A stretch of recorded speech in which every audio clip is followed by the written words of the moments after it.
যে সন্তান বাবারে বাবা বলে ডাকতে পারে না, ওরে জিগার বাবা ডাকের মধ্যে কত মজা, ওই সময় চাইলেও পারবেন না। মা বাবা যে কত বড় বরকত, চলে গেলে তারপরে বুঝে আসবো। আমার একটা বন্ধু আছে, গত নভেম্বরে ওর আম্মা মারা গেছে। আল্লাহর বান্দি না আমারে খুব মোহাব্বত করতো। ছোটবেলা মাদ্রাসা ছুটি হইলে তাদের বাড়িতে যাইতাম, নিজের সন্তানের মতো আমারেও দেখতো। যাওয়ার সময় বলেছিল, বাজান আমি মইরা গেলে আমার জানাজাটা তুই পড়াবি। মাহফিলের ব্যস্ততার কারণে জানাজা পড়াইতে পারি নাই। গত নভেম্বরে মারা গেছে। মরার 3 সপ্তাহ পর আমার একদিন ফোন দিছে।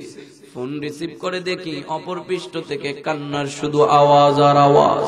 ধমকের সুরে বললাম, বেটা বুঝের মানুষ হয়ে এখনো পর্যন্ত কেন কান্না করো? ও আমার যে জবাবটা দেয়, ও বলে, বন্ধু তোর মা মরে নাই, তুই বুঝবি না আমি মা মরার পরে বড় হয়েও কেন কান্না করি। ও একটা অটো ড্রাইভার, অটো রিক্সা চালায়। ও বলে, রাতের যতটা বাজি আমি বাড়িতে আসতাম না কেন, মা যখন ছিল আমার অটোটা আমার বাড়িতে ভিড়তে দেরি, আমার ঘরের দরজাটা খুইলা আমার মা বাহির হইতে দেরি নাই।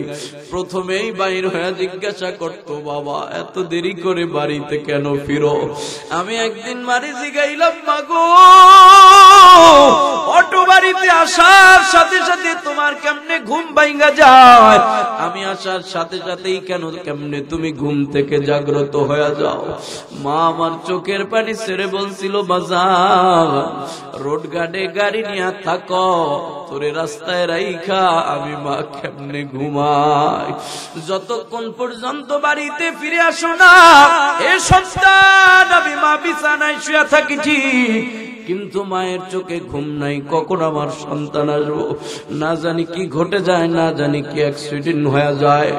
যখন তোর অটের হরেন বাড়ির উঠানে আইসা বাজে, আমি মা দরজা খুলে তাড়াতাড়ি একটা নজর তোরে দেখতে যাই।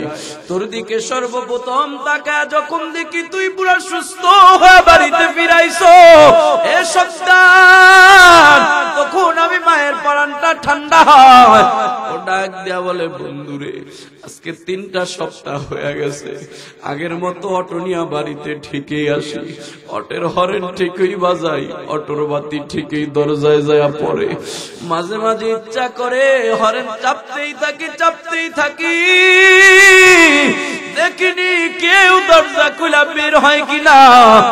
না না, যে মা বের হইতো ওই মা খবরে চলে গেছে, মা আমার নাই। 3 সপ্তাহ হয়ে গেল, দরজা খুইলা আমার মায়ের মতো আমার জন্য কেউ বের হয় না।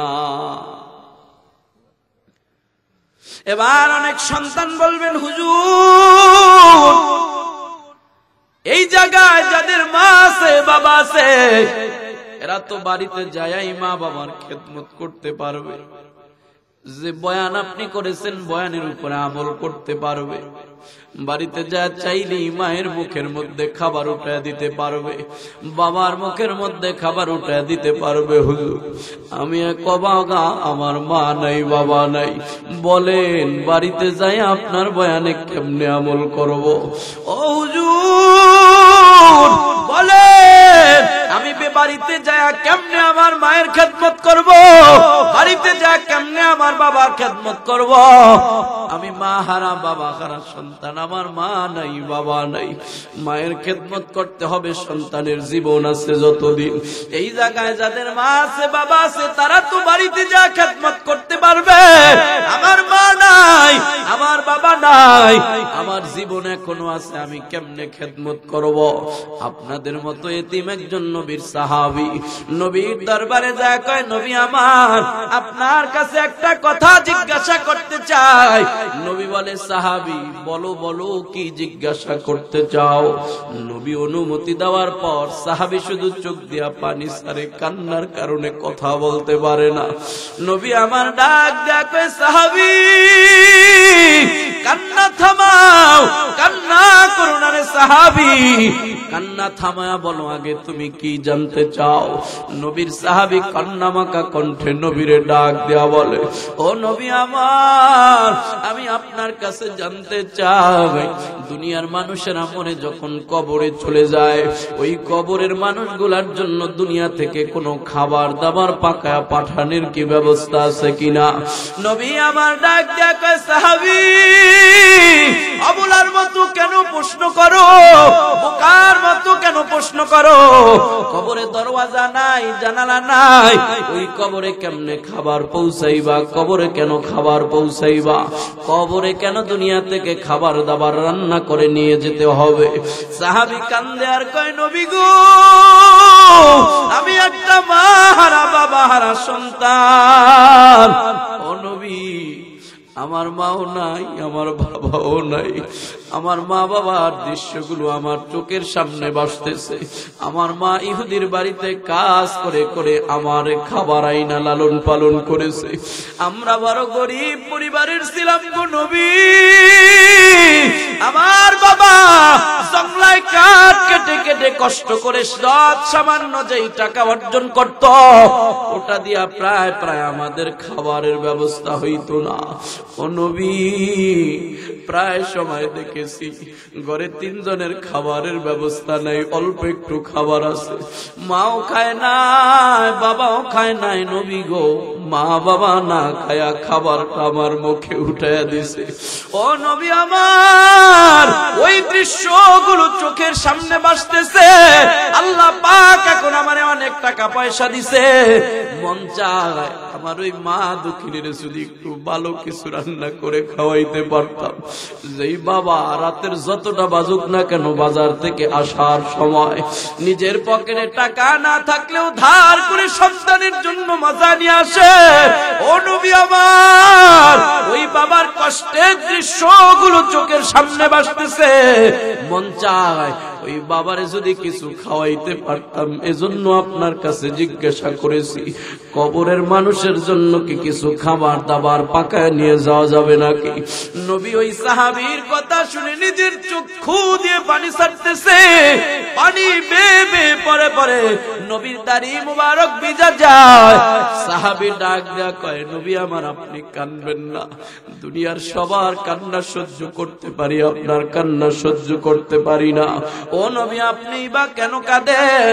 নবী ডাক দেয়া কয়, সাহাবী আমিও তো তোমার মতো একটা এতিম সন্তান, আমারও মা নাই, আমারও বাবা নাই। বরং আমি নবী কেমন এতিম জানো?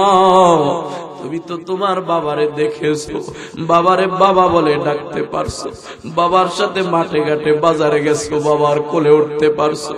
আমি নবী এমন এতিমের এতিম, আমার দুটা চোখ দিয়ে আমার বাবারে কোনোদিন দেখি নাই। বাবার চেহারাটা কেমন আমি নবী তা জানি না, বাবারে কোনোদিন বাবা বলে ডাকতে পারি নাই, কারণ মায়ের গর্ভে থাকা অবস্থায় বাবা আমার দুনিয়া থেকে চিরবিদায় হয়ে গেছে। মাত্র 6 বছর বয়সে আম্মা জান আমাকে একা রেখে দুনিয়া থেকে বিদায়। এ সাহাবী, আমারও মা নাই, বাবা নাই। তোমার মা বাবার কথা শুনে আমার মা বাবার কথা মনে পড়েছে, তাই চোখে পানি চলে আসছে। নবী এবার সাহাবীর গায়ে হাত মোছায় মোছায় দিয়া সাহাবীকে সান্ত্বনা দেয়। ও সাহাবী, মা মরে গেছে, বাবা মরে গেছে, ওই মা বাবার খিদমত করতে মন চায়। দুঃখ করো না, কান্না করে কোনো লাভ নাই। 5টা কাজ আমি নবী বলে দিব, এই 5টা কাজ যদি দুনিয়ার এতিম সন্তানেরা দুনিয়ায় বসে বসে করতে পারে, আল্লাহ পাক ওই এতিম সন্তানদের মা বাবার কবরের মধ্যে তাদের পক্ষ থেকে খেদমত পৌঁছায় দিব। ওয়া'বুদ রাব্বাকা হাত্তা ইয়াতিয়াকাল ইয়াকিন।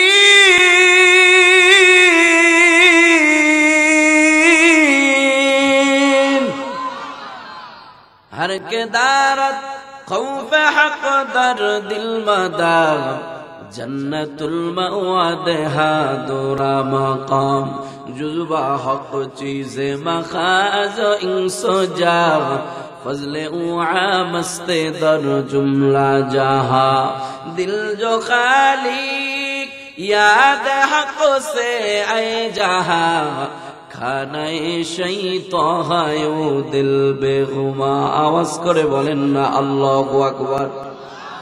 আল্লাহ বলে ওই নিশ্চিত মরণ, ওই মরণ আসার আগে আপনাকে আমাকে ইবাদত করতে হবে। মরার পরে আর কোনো ইবাদত করার সুযোগ নাই, মরার পরে আর সুবহানাল্লাহ আলহামদুলিল্লাহ বলার সুযোগ নাই। ইদা মাতাল ইনসান ইনকাতা আনহু আমালু, বান্দা যখন মরে যায় তার আমলের দরজাগুলো বন্ধ হয়ে যায়। এজন্য আল্লাহ বলে মরার পরে আর আমল করার সুযোগ নাই। আমল যদি তোমাকে করতে হয় মরার আগেই আমল করতে হবে, মরার পরে আমল করার সুযোগ যদি আল্লাহ কাউকে দান করে ওই মরার পরের আমলে আর কোনো নেকি হবে না।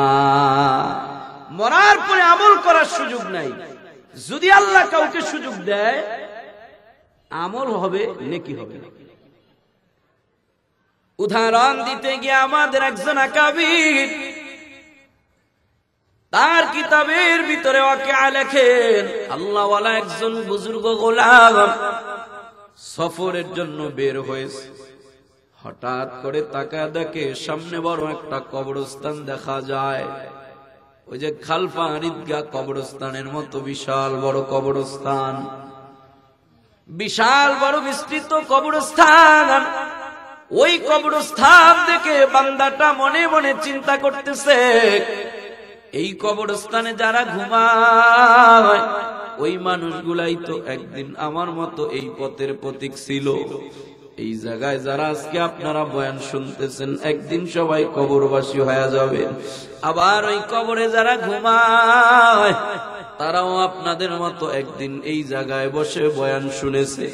আল্লাহর বান্দাটা এমন চিন্তা ভাবনা করে একটু দয়াদ্র হয়ে কবরের দিকে হাঁটি হাঁটি পা পা করে আগাইতেছে। কবর জিয়ারত করার উদ্দেশ্যে বান্দা যখন একটা কবর পারে যায় দাঁড়ায়, অমনি ভাবে শুনতে পায় ওই কবর থেকে মাওলা পাকের কোরআনের তেলাওয়াতের আওয়াজ শোনা যায়। আল্লাহর বান্দাটা বড় আশ্চর্য হয়ে যায়, কবর থেকে কেমনে কোরআনে পাকের তেলাওয়াতের আওয়াজ। বান্দাটা আশ্চর্য হওয়ার পর তার জবান থেকে অনিচ্ছা সত্ত্বে সুবহানাল্লাহর আওয়াজ বের হয়ে যায়। বান্দাটা সুবহানাল্লাহ বলে এবার কবর পারে দাঁড়ায় আফসোস করতেছে, কার জানি কপাল বড় ভালো, কে জানি এই কবরে যায় আমল করার সুযোগ পেয়ে গেছে। কোন আল্লাহর বান্দা জানি কবরে যায় মাওলা পাকের কোরআনের তেলাওয়াত করার সুযোগ পাওয়া গেছে। এমনটা আফসোস করার পরে আল্লাহ পাক তারে শিক্ষা দেওয়ার জন্য, সঠিক বুঝদান করার জন্য ওই কবরওয়ালার জবানটা খুলে দিয়েছে। কবরওয়ালা এবার জবান খুলে দুনিয়ার প্রতীকের ডাক দেয়া বলে, দুনিয়ার প্রতীক ভাই আমার, কে তুমি আমার কবরের পারে দাঁড়াইয়া সুবহানাল্লাহর আওয়াজ দিয়েছো? আমার কবর পারে দাঁড়াইয়া সুবহানাল্লাহর আওয়াজ দিয়ে দিয়ে তুমি আফসোস করতেছো। কবরওয়ালা ডাক দেয়া বলে, দুনিয়ার প্রতীক ভাই আমার, কে তুমি আমার কবর পারে দাঁড়িয়ে আছো? দুনিয়ার প্রতীক ডাক দেয়া বলে, কবরওয়ালা ভাই আমার, কে তুমি? কেমনে এই কবরের মধ্যে কোরআন তেলাওয়াতের আওয়াজ দিতেছো?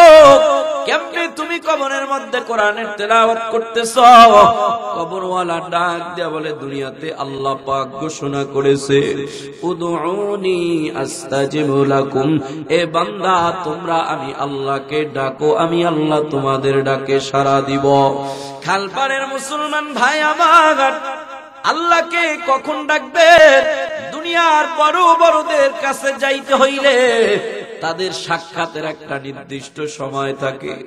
ডাক্তারের কাছে গেলেও ডাক্তারের সাক্ষাতের একটা নির্দিষ্ট সময় থাকে, সকাল 10টা থেকে 12টা অথবা বিকাল 5টা থেকে সন্ধ্যা 6টা।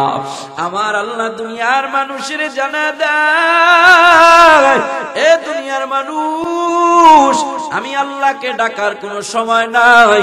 বান্দা তোমার যখনই প্রয়োজন হয় তখনই আমি আল্লাহকে ডাকো। উজিবু দাওয়াতাদ দাঈ ইযা দাআন, আমি আল্লাহকে তোমার যখনই প্রয়োজন হয় তখনই ডাক দিবা। আমি আল্লাহর কাছে যা চাইবা আমি আল্লাহ তাই দান করব। কবরওয়ালা ডাক দেয়া বলে, দুনিয়ার প্রতীক ভাই আমার, দুনিয়ায় থাকতে আল্লাহকে বলেছিলাম ও দয়ার মালিক, দুনিয়ায় বসে বসে আমি তোমার কোরআনের তেলাওয়াত করে তেলাওয়াতের বড় পাগল হয়ে গেছি। আল্লাহ, দুনিয়াতে কেউ থাকতে পারে না, আমিও থাকতে পারবো না।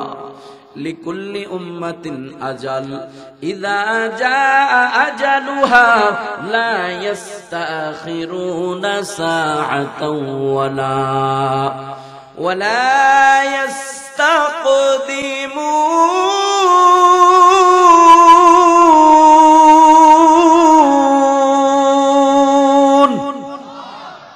প্রত্যেকটা মানুষের জন্য নির্ধারিত একটা সময় আছে, বিদায়ের ঘন্টা বেজে গেলে আর কেউ থাকতে পারবো না।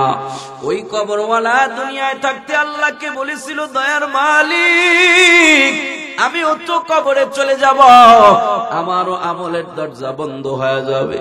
তবে আল্লাহ, তোমার কাছে আমার বড় অনুরোধ, তোমার কাছে আমার বড় চাওয়া, দুনিয়াতে কোরআনের তেলাওয়াত করে করে আমার বড় মজা লেগেছে, ওই কবরে যাবার পরে আল্লাহ তুমি আমারে কোরআনের তেলাওয়াত করার সুযোগ করে দিও।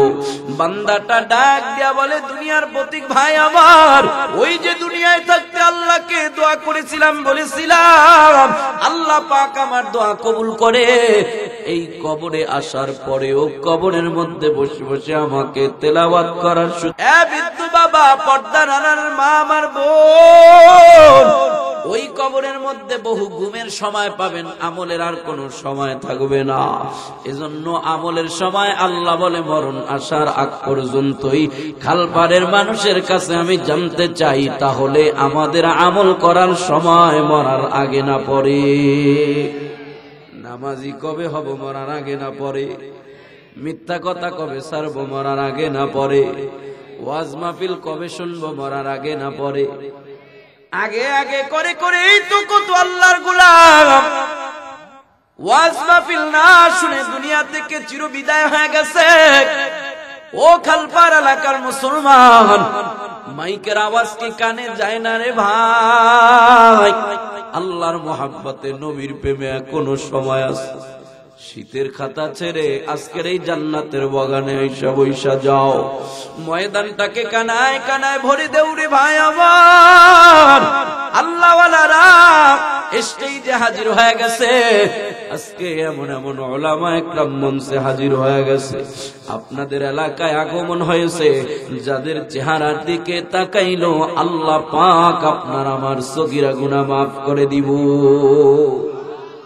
আলাইকুম বিমুজালাসাতিল উলামা ওয়া ইসতিমা'i কালামিল হুকামা। উলামাদের মজলিসে আল্লাহ পাক বসার জন্য আদেশ করেছে। নবী আমার বলে, উলামাদের মজলিসে বসো, আল্লাহওয়ালাদের মজলিসে যাও, তাদের কথাগুলো শ্রবণ করো রে ভাই আমার।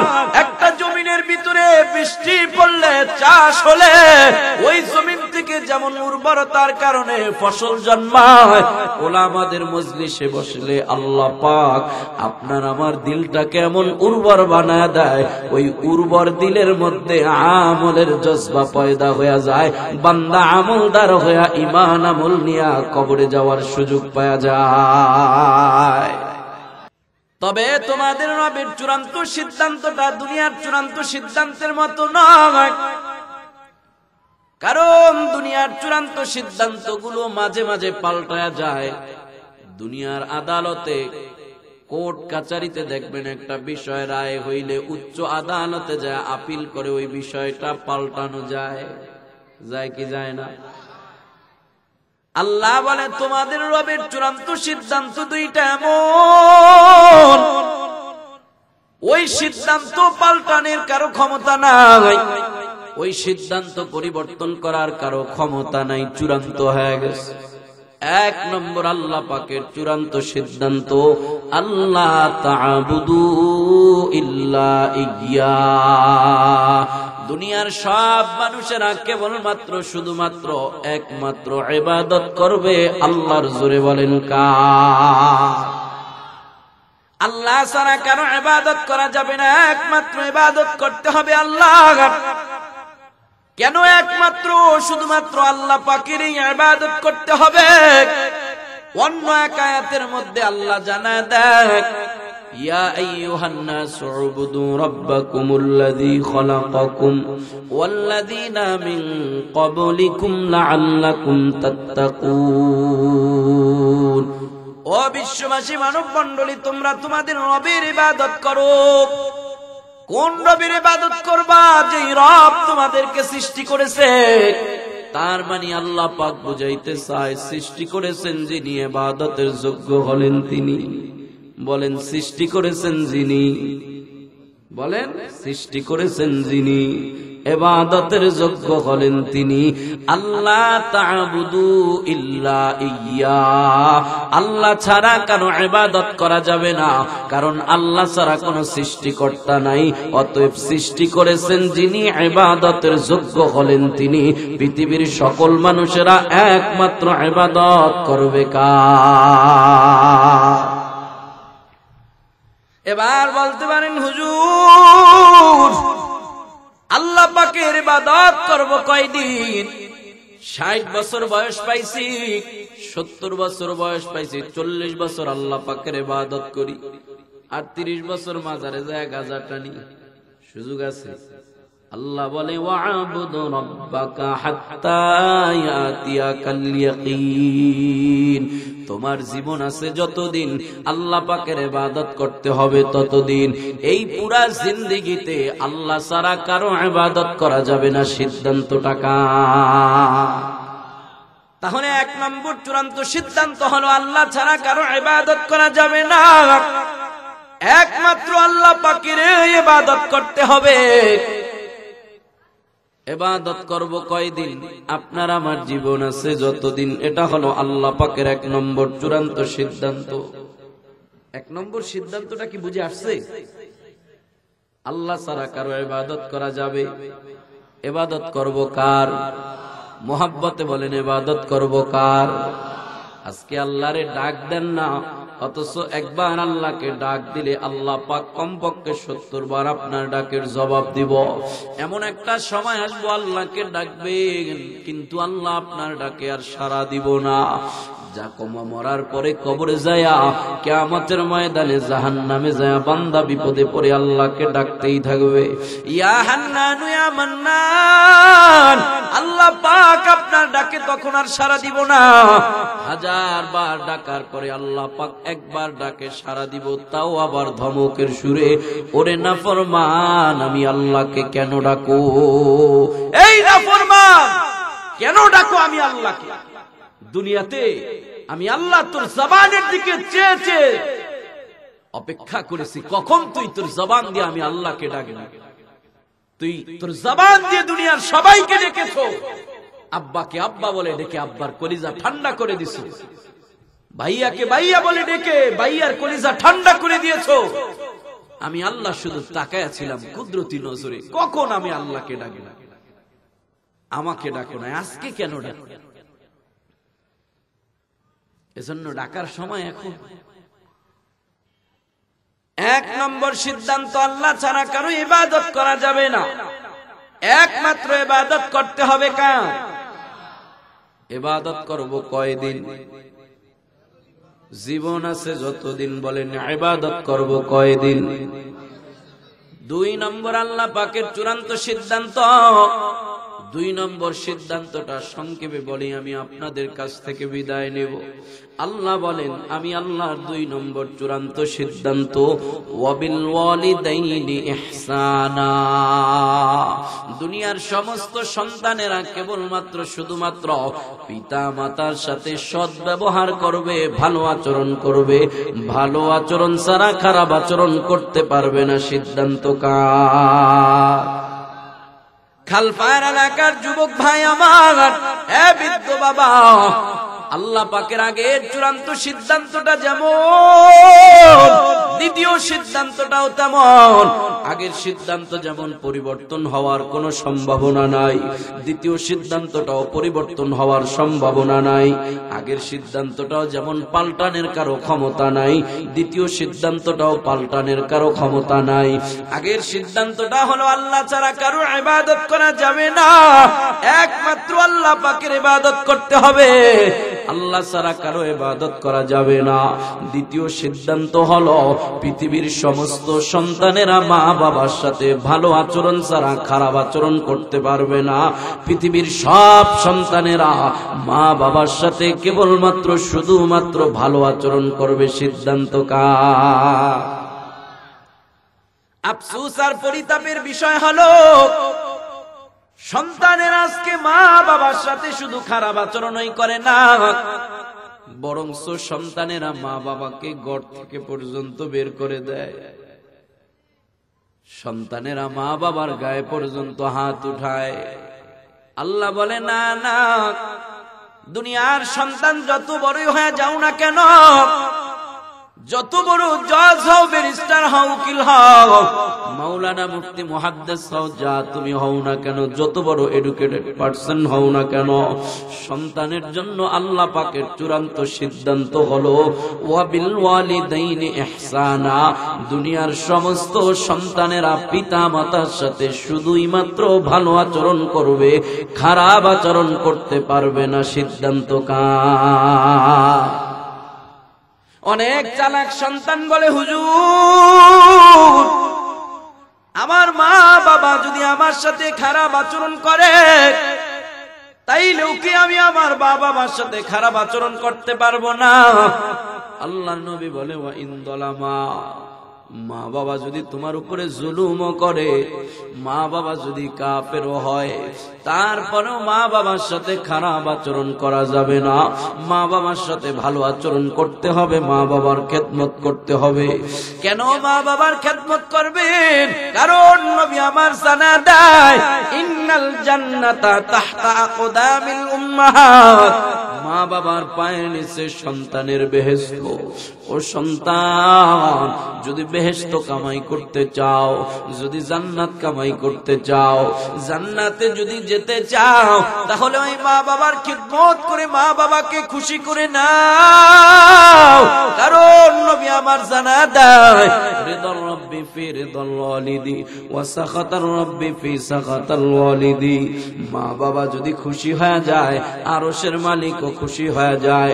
মা বাবা যদি তোমার আমার উপরে অসন্তুষ্ট হয়ে যায়, মা বাবারে কষ্ট দিয়া দুনিয়ার বড় ওলি হইল কিন্তু জান্নাত পাইবা না রে ভাই।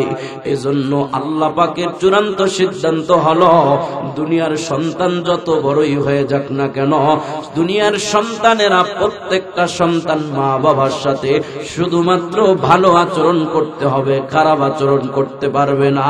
কারণ ওই সন্তানের পায়ের নিচে মা বাবার, মায়ের পায়ের নিচে সন্তানের বেহেশত রেখেছেন কে? খালপাড় এলাকার যুবক ভাই আমার, খালপাড় এলাকার সন্তান ভালো করে শুনে যাও। অনেক সন্তান আছে 10 বছর 20 বছর হয়ে গেছে মা বাবার সাথে কথা বলে না। সামান্য একটু বিষয় নিয়ে রাগারাগি করে আব্বার সাথে কথা বলে না, আম্মার সাথে কথা বলে না। নবী আমার বলে হুমা জান্নাতুকা ওয়া নারুকা, মা বাবা তোমার জান্নাত, মা বাবা তোমার জাহান্নাম। মা বাবারে কষ্ট দিয়া জান্নাতে যাওয়া যাবে না, বরঞ্চ জান্নাতে যেতে হলে মা বাবারে খুশি করেই জান্নাতে যেতে হবে।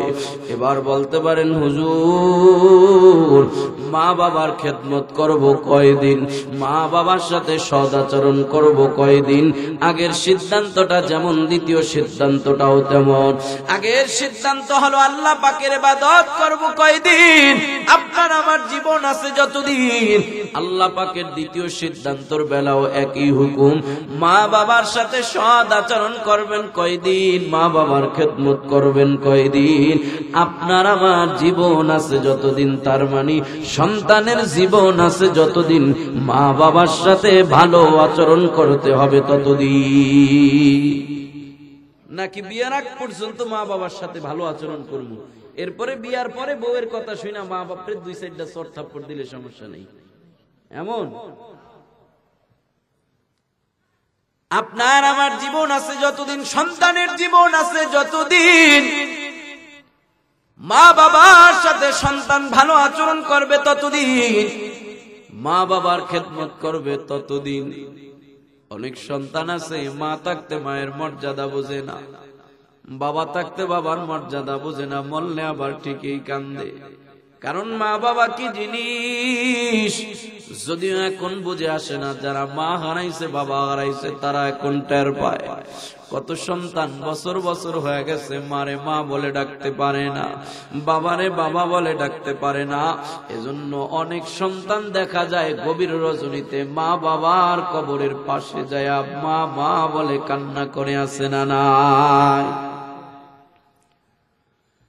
ঈদের নামাজ পড়ানোর পর অনেক সন্তান মুআনাকা করার পর, কুলাকুলি করার পর মা আমাকে ছাড়ে না, ইমাম সবকে ছাড়ে না, কান্নার আওয়াজ। এ সন্তান, ঈদের দিন খুশির দিন, কান্না কেন করো রে সন্তান, আজকে খুশির দিন। বলে হুজুর গত ঈদে আব্বা আমি একসাথে ঈদগাহে আসছি, আজকে আব্বা নাই, ঈদের মতো মনে হয় না। গত ঈদে মার কাছ থেকে দোয়া নিয়ে ঈদগাহে আসছি, আজকে আম্মা নাই, মনে বড় কষ্ট। যদি আম্মা থাকতো তাহলে কত খুশি লাগতো।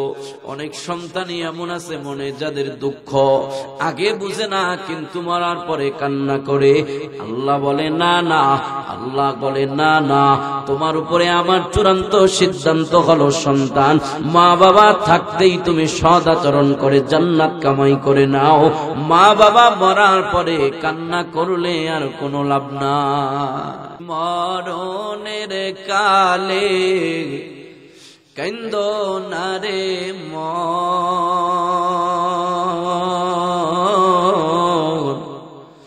অসময়ে কান্দিলে আর কি হবে এখন, অসময়ে কান্দিলে আর কি হবে এখন। মাগো মা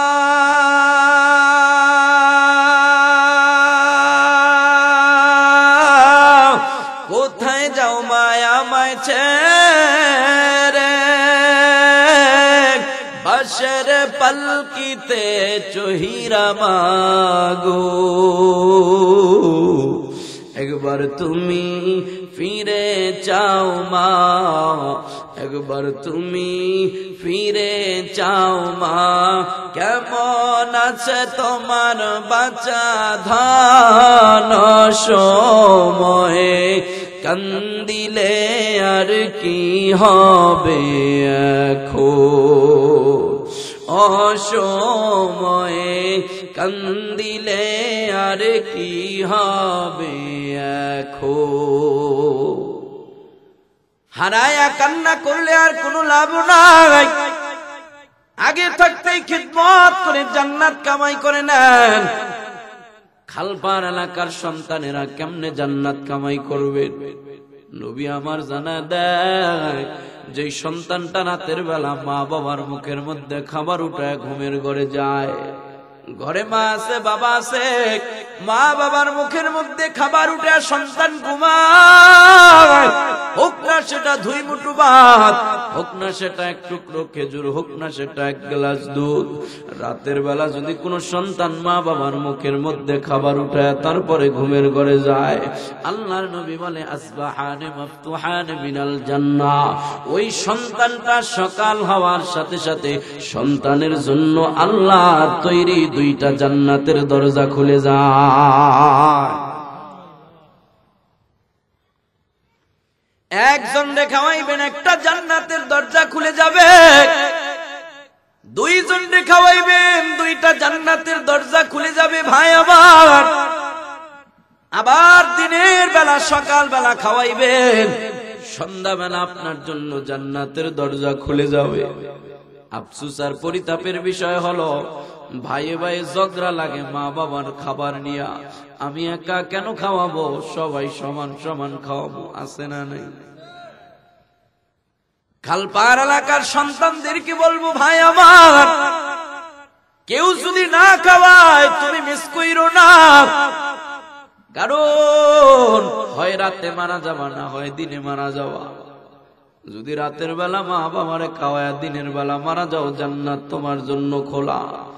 আবার যদি দিনের বেলা খাওয়ায় রাতে মারা যাও, আবার রাতের বেলা জান্নাত তোমার জন্য খোলা।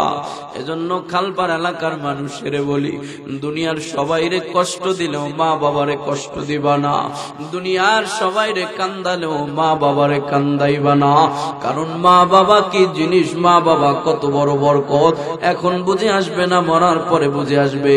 যেই সন্তান মারে মা বলে ডাকতে পারে না, তার কাছে জিগান মায়ের মর্যাদা কত। যে সন্তান বাবারে বাবা বলে ডাকতে পারে না, ওরে জিগান বাবা ডাকের মধ্যে কত মজা। ওই সময় চাইলেও পারবেন না মা বাবা যে কত বড় বরকত, চলে গেলে তারপরে বুঝে আসবো। আমার একটা বন্ধু আছে, গত নভেম্বরে ওর আম্মা মারা গেছে। আল্লাহর বান্দি না আমারে খুব মোহাব্বত করতো। ছোটবেলা মাদ্রাসা ছুটি হইলে তাদের বাড়িতে যাইতাম, নিজের সন্তানের মতো আমারেও দেখতো। যাওয়ার সময় বলেছিল, বাজান আমি মইরা গেলে আমার জানাজাটা তুই পড়াবি। মাহফিলের ব্যস্ততার কারণে জানাজা পড়াইতে পারি নাই। গত নভেম্বরে মারা গেছে, মরার 3 সপ্তাহ পর আমার একদিন ফোন দিছে। ফোন রিসিভ করে দেখি অপর পৃষ্ঠ থেকে কান্নার শুধু আওয়াজ আর আওয়াজ। ধমকের সুরে বললাম, বেটা বুঝের মানুষ হয়ে এখনো পর্যন্ত কেন কান্না করো? ও আমার যে জবাবটা দেয়, ও বলে, বন্ধু তোর মা মরে নাই, তুই বুঝবি না আমি মা মরার পরে বড় হয়েও কেন কান্না করি। ও একটা অটো ড্রাইভার, অটো রিক্সা চালায়। ও বলে, রাতের যতটা বাজি আমি বাড়িতে আসতাম না কেন, মা যখন ছিল আমার অটোটা আমার বাড়িতে ভিড়তে দেরি, আমার ঘরের দরজাটা খুইলা আমার মা বাহির হইতে দেরি নাই। প্রথমেই বাহির হয়ে জিজ্ঞাসা করতো, বাবা এত দেরি করে বাড়িতে কেন ফিরো? আমি একদিন মারি জিগাইলাম, মাগো অটো বাড়িতে আসার সাথে সাথে তোমার কেমনে ঘুম ভাঙা যায়? আমি আসার সাথে সাথেই কেমনে তুমি ঘুম থেকে জাগ্রত হয়ে যাও? মা আমার চোখের পানি ছেড়ে বলছিল, বাজার রোড গার্ডে গাড়ি নিয়ে থাকো, তোরে রাস্তায় রাইখা আমি মা কেমনে ঘুমাই? যতক্ষণ পর্যন্ত বাড়িতে ফিরে আসো না এ সন্তান, আমি মা বিছানায় শুয়ে থাকি ঠিক, কিন্তু মায়ের চোখে ঘুম নাই। কখন আমার সন্তান আসবো? না জানি কি ঘটে যায়, না জানি কি অ্যাক্সিডেন্ট হয়ে যায়। যখন তোর অটের হরেন বাড়ির উঠানে আইসা বাজে, আমি মা দরজা খুলে তাড়াতাড়ি একটা নজর তোরে দেখতে যাই। তোর দিকে সর্বপ্রথম তাকায় যখন দেখি তুই পুরা সুস্থ হয়ে বাড়িতে ফিরাইছো এ সন্তান, তখন আমি মায়ের পরানটা ঠান্ডা হয়। ও ডাক দেয়া বলে, বন্ধুরে আজকে 3টা সপ্তাহ হয়ে গেছে, আগের মতো অটো নিয়ে বাড়িতে ঠিকই আসি, অটোর হরেন ঠিকই বাজাই, অটোর বাতি ঠিকই দরজায় যায় পড়ে। মাঝে মাঝে ইচ্ছা করে হরেন চাপতেই থাকি, দেখিনি কেউ দরজা খুলে বের হয় কিনা। না যে মা বের হইতো ওই মা খবরে চলে গেছে, মা আমার নাই। 3 সপ্তাহ হয়ে গেল, দরজা খুইলা আমার মায়ের মতো আমার জন্য কেউ বের হয় না। এবার অনেক সন্তান বলবেন, হুজুর এই জায়গায় যাদের মা আছে বাবা আছে, এরা তো বাড়িতে যায় মা বাবার খেদমত করতে পারবে, যে বয়ান আপনি করেছেন বয়ানের উপরে আমল করতে পারবে, বাড়িতে যা চাইলেই মায়ের মুখের মধ্যে খাবার উঠায় দিতে পারবে, বাবার মুখের মধ্যে খাবার উঠায় দিতে পারবে। হুজুর আমি কবাগা, আমার মা নাই বাবা নাই, বলেন বাড়িতে যাই আপনার বয়ানে কেমনে আমল করব? ও হুজুর বলেন আমি বাড়িতে যায় কেমনে আমার মায়ের খেদমত করব, বাড়িতে যায় কেমনে আমার বাবার খেদমত করব। আমি মা হারা বাবা হারা সন্তান, আমার মা নাই বাবা নাই, মায়ের খেদমত করতে হবে। সন্তানের জীবন আছে যতদিন। এই জায়গায় যাদের মা আছে বাবা আছে তারা তো বাড়িতে যা খেদমত করতে পারবে। আমার মা নাই, আমার বাবা নাই, আমার জীবন এখনো আছে, আমি কেমনে খেদমত করব? আপনাদের মতো এতিম একজন নবীর সাহাবী নবীর দরবারে যায়, কয় নবী আমার আপনার কাছে একটা কথা জিজ্ঞাসা করতে চাই। নবী বলে সাহাবী বলো বলো কি জিজ্ঞাসা করতে চাও? নবী অনুমতি দেওয়ার পর সাহাবী শুধু চোখ দিয়া পানি ছাড়ে, কান্নার কারণে কথা বলতে পারে না। নবী আমার ডাক দেয়া কয় সাহাবী কান্না থামাও, কান্না করো না রে সাহাবী, কান্না থামায়া বলো আগে তুমি কি জানতে চাও? নবীর সাহাবী কান্না মাখা কণ্ঠে নবীরে ডাক দেয়া বলে, ও নবী আমার আমি আপনার কাছে জানতে চাই, দুনিয়ার মানুষেরা মরে যখন কবরে চলে যায়, ওই কবরের মানুষগুলার জন্য দুনিয়া থেকে কোনো খাবার দাবার পাকায়া পাঠানোর কি ব্যবস্থা আছে কিনা? নবী আমার ডাক দেয়া কয় সাহাবী অবলার মতো কেন প্রশ্ন করো, বোকার মতো কেন প্রশ্ন করো? কবরে দরওয়াজা নাই, জানালা নাই, ওই কবরে কেমনে খাবার পৌঁছাইবা? কবরে কেন খাবার পৌঁছাইবা? কবরে কেন দুনিয়া থেকে খাবার দাবার রান্না করে নিয়ে যেতে হবে? সাহাবী কান্দে আর কয় নবী গো আমি একটা মা হারা বাবা হারা সন্তান। ও নবী আমার মাও নাই, আমার বাবাও নাই, আমার মা বাবার দৃশ্যগুলো আমার চোখের সামনে ভাসতেছে। আমার মা ইহুদির বাড়িতে কাজ করে করে আমার খাবার আইনা লালন পালন করেছে। আমরা বড় গরিব পরিবারের ছিলাম গো নবী। আমার বাবা জংলায় কাঠ কেটে কেটে কষ্ট করে সৎ সামান্য যেই টাকা অর্জন করত, ওটা দিয়া প্রায় প্রায় আমাদের খাবারের ব্যবস্থা হইতো না। ও নবী প্রায় সময় দেখেছি ঘরে 3 জনের খাবারের ব্যবস্থা নাই, অল্প একটু খাবার আছে, মাও খায় নাই বাবাও খায় নাই। নবী গো মা বাবা না খায়া খাবারটা আমার মুখে উঠাইয়া দিছে। ও নবী আমার ওই দৃশ্যগুলো চোখের সামনে ভাসতেছে। আল্লাহ পাক এখন আমারে অনেক টাকা পয়সা দিছে, মন চায় আমার ওই মা দুঃখিনীর যদি একটু ভালো কিছু রান্না করে খাওয়াইতে পারতাম। যেই বাবা রাতের যতটা বাজুক না কেন বাজার থেকে আসার সময় নিজের পকেটে টাকা না থাকলেও ধার করে সন্তানের জন্য মজা নিয়ে আসে। ও নবী আমার ওই বাবার কষ্টের দৃশ্যগুলো চোখের সামনে ভাসতেছে, মন চায় ওই বাবারে যদি কিছু খাওয়াইতে পারতাম। এজন্য আপনার কাছে জিজ্ঞাসা করেছি কবরের মানুষের জন্য কি কিছু খাবার দাবার পাকায় নিয়ে যাওয়া যাবে নাকি? নবী ওই সাহাবীর কথা শুনে নিজের চক্ষু দিয়ে পানি ছাড়তেছে, পানি বেয়ে বেয়ে পরে পরে নবীর দাড়ি মুবারক ভিজা যায়। সাহাবী ডাক দেয়া কয় নবী আমার আপনি কাঁদবেন না, দুনিয়ার সবার কান্না সহ্য করতে পারি, আপনার কান্না সহ্য করতে পারি না। ও নবী আপনি বা কেন কাঁদেন? নবী ডাক দেয়া কয় সাহাবী আমিও তো তোমার মতো একটা এতিম সন্তান, আমারও মা নাই, আমারও বাবা নাই। বরং আমি নবী কেমন এতিম জানো? তুমি তো তোমার বাবারে দেখেছো, বাবারে বাবা বলে ডাকতে পারছো, বাবার সাথে মাঠে ঘাটে বাজারে গেছো, বাবার কোলে উঠতে পারছো। আমি নবী এমন এতিমের এতিম, আমার দুটা চোখ দিয়ে আমার বাবারে কোনোদিন দেখি নাই।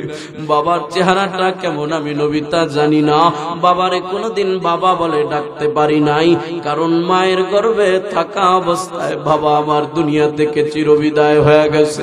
মাত্র 6 বছর বয়সে আম্মা জান আমাকে একা রেখে দুনিয়া থেকে বিদায়। এ সাহাবী আমারও মা নাই বাবা নাই। তোমার মা বাবার কথা শুনে আমার মা বাবার কথা মনে পড়েছে, তাই চোখে পানি চলে আসছে। নবী এবার সাহাবীর গায়ে হাত মোছায় দিয়া সাহাবীকে সান্ত্বনা দেয়। ও সাহাবী, মা মরে গেছে, বাবা মরে গেছে, ওই মা বাবার খিদমত করতে মন চায়, দুঃখ করো না, কান্না করে কোনো লাভ নাই। 5টা কাজ আমি নবী বলে দিব, এই 5টা কাজ যদি দুনিয়ার এতিম সন্তানেরা দুনিয়ায় বসে বসে করতে পারে, আল্লাহ পাক ওই এতিম সন্তানদের মা বাবার কবরের মধ্যে তাদের পক্ষ থেকে খেদমত পৌঁছায় দিব। কয়টা কাজ বলবো? যদি একটু দেখতে চাই ময়দানে সাহাবীর মতো কে আছেন মা নাই? কোন আল্লাহর বান্দা আছেন সাহাবীর মতো বাবা নাই? অথবা মা বাবা দুইজন নাই, হাতটা উঠায় একটু দেখানো যাবে, হুজুর আমার মা নাই, হুজুর আমার বাবা নাই, হুজুর আমার মা বাবা দুইজন নাই। অধিকাংশ মানুষ ময়দানে মা হারা বাবা হারা সন্তান। আপনার জন্যই নবী সাহাবীর মাধ্যমে বয়ান করতেছে। এক আলবার ঈদগাহ এলাকার মুসলমান সন্তানেরা মা হারাইয়া বাবা হারাইয়া যারা এতিম হয়ে গেছে, কবরে মা বাবা ঘুমায়, মায়ের জন্য মায়া, বাবার জন্য মায়া, খেদমত করতে মন চায়, মা বাবা কবরে চলে গেছে। আল্লাহ নবী বলে 5টা কাজ উম্মতের জন্য নির্ধারণ করে দিলাম। 1 নম্বর কাজ হলো, দুনিয়ার এতিম সন্তানেরা যদি মা বাবার কবরে খেদমত পৌঁছাইতে চায়, দুনিয়ার এতিম সন্তানেরা দুনিয়ায় বসে বসে মা বাবার জন্য বেশি বেশি দোয়া করব। কোন দোয়া করবে? নিজের থেকে কোনো দোয়া করার দরকার নাই, আল্লাহ নিজেই দোয়া শিখা দেয়। ওয়াকুর রাব্বিরহামহুমা কামা রাব্বায়ানি সগীরা। ও সন্তানেরা, আল্লাহর কাছে বলেন, ও দয়ার মালিক, আমার মা বাবা ছোটবেলা আমার উপরে যেমন রহম করেছে, দয়া করেছে, আল্লাহ আপনি কবরের মধ্যে আমার মা বাবার উপরে রহম করেন। কালবার এলাকার সন্তানেরা, মা বাবা আপনার আমার উপরে ছোটবেলা কেমন দয়া করেছে। একটা মা 10 মাস 10 দিন সন্তানটারে গর্ভে ধারণ করেছে। সন্তান শুধু মায়ের গর্ভে চুপচাপ ছিল এমনটা নয়, বরং সন্তান গর্ভে থেকে মানে কত লাথি মেরেছে। মা সবার সাথে খানা খাইতে বসছে, হঠাৎ করে মা খাবারের লোকমাটা মুখ থেকে রাইখা ওইটা চইলা যাইতেছে। কেউ বুঝলো না কেন মা চইলা যায়। মাও তো খাইতে বসছিল, খাবার রেখে কেন চইলা যায়? কারণ মায়ের পেটের সন্তান, মায়ের পেটের মধ্যে এত জোরে লাথি লাগা দিছে, মায়ের পয়সা থাকতে পারে না, মা খাবারের লোকমাটা রাইখা উইটা যাইতে বাধ্য হয়ে গেছে। শুধু কি লাথি দিয়েই ক্ষান্ত রয়েছে? আপনার আর আমাকে দুনিয়ার আলো বাতাস দেখানোর জন্য প্রত্যেকটা মা ডেলিভারির সময় নিজের থেকে কলস কলস রক্ত জড়াইছে। মা ওই ডেলিভারির যন্ত্রণাটাকে প্রত্যেকটা নারী মরণ মনে করে। এই জন্য ডেলিভারির আগে স্বামীর হাত ধরে ক্ষমা চায়, স্বামী আমার ক্ষমা করে দিয়েন, ভুল ত্রুটি হলে বলে হয় আর বাঁচবো না। এমনকি এলাকার আশেপাশের মহিলাদের থেকেও ক্ষমা চেয়ে নেয়। একটা মা ওই ডেলিভারির যন্ত্রণা কত কষ্ট, ওই কষ্ট কোনো পুরুষের বয়ান করে বোঝানো যাবে না। মা আমার সন্তানের দুনিয়ার আলো বাতাস দেখানোর জন্য, মুখ দেখানোর জন্য গলা কাটা মুরগির মতো ছটফট করেছে। ওই কষ্ট দুনিয়ার কোনো পুরুষের বোঝানো যাবে না। জীবনের সব কষ্ট মায়ের, ও সব বেদনা, সাত আসমান সাত জমিন তখন মায়েরই মাথায়। এমন মায়েরে কেমনে আজি, এমন মায়েরে কেমনে আজি যাব যে ভুলিয়া। ও আমার প্রাণের মা, মা গো মা, কোথায় গেলা মোরে ছাড়িয়া। জনম দুঃখী ইয়াতিম আমি, চায় না কেহ ফিরিয়া। এত কষ্ট দিয়া সন্তান দুনিয়াতে আসার পর দুনিয়ার কোন মা সন্তানের পাছার মাইরা মাইরা পালায় না, লাথি মাইরা পালায় না যে তোর কারণে আমি মায়ের এত কষ্ট, বরঞ্চ সন্তানের চেহারাটা দেখার সাথে সাথে মা ওই সন্তানটারে কোলে নেয়, বুকে নেয়, গালে চুমু খায়, আবার সন্তানের লালন পালন করার কষ্ট শুরু করে দেয়। এই আল্লাহটা, আল্লাহ এই কথাই বলে, সন্তান দুনিয়াতে মা এত কষ্ট করে করে তোর উপরে রহম আর করম করে আল্লাহ মা তোকে লালন পালন করেছে, এই কথাটাই তুমি আমি আল্লাহর কাছে বলো। আল্লাহর নবী বলে, কোন নেককার সন্তান যদি মায়ের কবর জিয়ারত করতে গিয়া, বাবার কবর জিয়ারত করতে গিয়া মা বাবার জন্য এই দোয়া পড়ে চোখের পানি ছেড়ে দেয়, আল্লাহ পাক ওই সন্তানের চোখের পানি গাল বেয়ে বেয়ে মাটিতে পড়ার আগে ওই মা বাবার কবরের আযাব মাফ করে মা বাবার কবরে শান্তি পৌঁছায় দেয়। এজন্য এক নম্বর কাজ, বেশি বেশি মা বাবার জন্য দোয়া পড়বনি। রব্বির হামহুমা কামা রব্বায়ানি সগীরা। দুই নম্বর কাজ নবী আমার বলে, ওয়াল ইস্তিগফারু লাহুমা। দুনিয়ার সন্তানেরা মা বাবার জন্য দুই নম্বরে বেশি বেশি নেক আমল করবে, এমন নেক আমল করবে যেই নেক আমলের মাধ্যমে মা বাবার কবরের আযাব মাফ হবে, মা বাবার কবরে নেকি পৌঁছতেই থাকবে, পৌঁছতেই থাকবে। যেমন সদকায়ে জারিয়া একটা আমল, দুনিয়ার কোন সন্তান যদি সদকায়ে জারিয়ার আমল মা আর বাবার জন্য করে, ওই সন্তানের আমলের কারণে এই আমল যতদিন চালু থাকবে ওই মা বাবার কবরে নাকি পৌঁছতেই থাকবে, পৌঁছতেই থাকবে। যেমন এলাকার মানুষের জন্য পোল কালভার্ট ব্রিজ নির্মাণ করে দিলেন, ওই পোল কালভার্ট ব্রিজ দিয়ে মানুষ যতদিন চলাচল করব আপনার আব্বা আম্মার কবরে সওয়াব পৌঁছতেই থাকবে। এলাকার মানুষের জন্য একটা ডিপ টিউবওয়েল উঠায় দিলেন, ওই ডিপ টিউবওয়েলের থেকে মানুষ যতদিন পানি পান করব আপনার আব্বা আম্মার কবরে সওয়াব পৌঁছতেই থাকবো। এলাকার মানুষের জন্য একটা মসজিদ উঠায় দেন, মসজিদে যতদিন আমল চলবো, যত সিজদা পড়বো, কারো সিজদা যদি কবুল না হয় প্রত্যেকটা সিজদার আমল আপনার আব্বা আম্মার কবরে সওয়াবের এক অংশ চলে যাবে। এলাকায় একটা মাদ্রাসা উঠায় দেন, একটা কোরআনের হাফেজ বানানোর পিছনে আপনার কিছু অবদান রাখেন, একটা আলেম বানানোর পিছনে আপনার কিছু অবদান রাখেন। মুফতি আনোয়ার হোসেন চিশতি সাহেব আপনাদেরকে বুঝায় গেছে, কিয়ামতের ময়দানে আলেম রওয়ানা হবে, সামনে যা পরিচিত মানুষরা ভিড় করবে, হুজুর আমারে চিনছেননি, কে আপনি, কি পরিচয়? ওই যে আপনি যে খালপারে বয়ান করতে গেছেন ওই সময় আপনার একটু খেদমত করছি, হুজুর আজকে দেখা যায় আপনি জান্নাতি হয়ে গেছেন, ওই দিন যে একটু খেদমত করছি ওই খেদমতের উসিলায় আমাকে একটু নিয়ে যাওয়া যায় না? এভাবে বহু মানুষ অবদান তুলে তুলে কিয়ামতের ময়দানে ধরবে।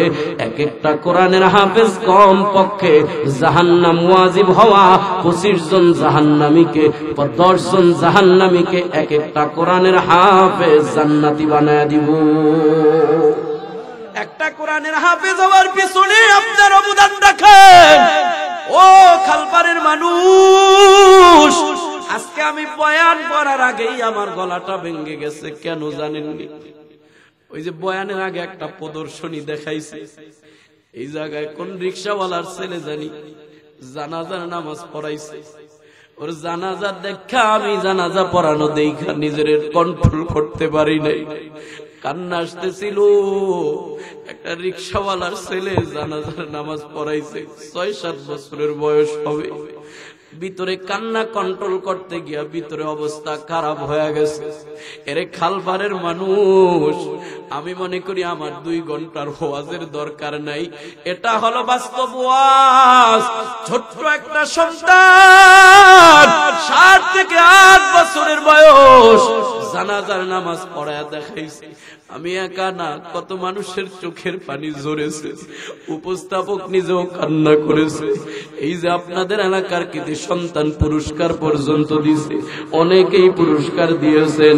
ওরে একটা মানুষ, একটা মা বাবার জন্য এর চাইতে বড় পাওয়ার কিছু থাকে না। এই সন্তানটাও তো এই মাদ্রাসায় লেখাপড়া করে, ওর পিছনে তো আপনাদের অবদান আছে। কিয়ামতের ময়দানে এই সন্তানটা যদি জান্নাতি হয়ে যায়, এই সন্তানটা জীবনে যত আমল করব, এই সন্তান যত মানুষের আমল বুঝাইব, তারা যত আমল করব, এর পিছনে যদি আপনাদের মধ্যে কারো 500 টাকাও অবদান থাকে, ও জীবনে যত আমল করব, ওর কথা শুনে যত মানুষ পৃথিবীর আমল করব, সব মানুষের আমলের একটা সওয়াব আপনার আমল নামায় চলে যাব। যদি আব্বা আম্মার জন্য এইভাবে একটা কোরআনের হাফেজ আর আলেম হওয়ার পিছনে সামান্য অবদানও রাখতে পারেন সদকায়ে জারিয়া হিসাবে, এর আমল যতদিন চালু থাকবো আপনার আব্বা আম্মার কবরে সওয়াব পৌঁছতেই থাকবো।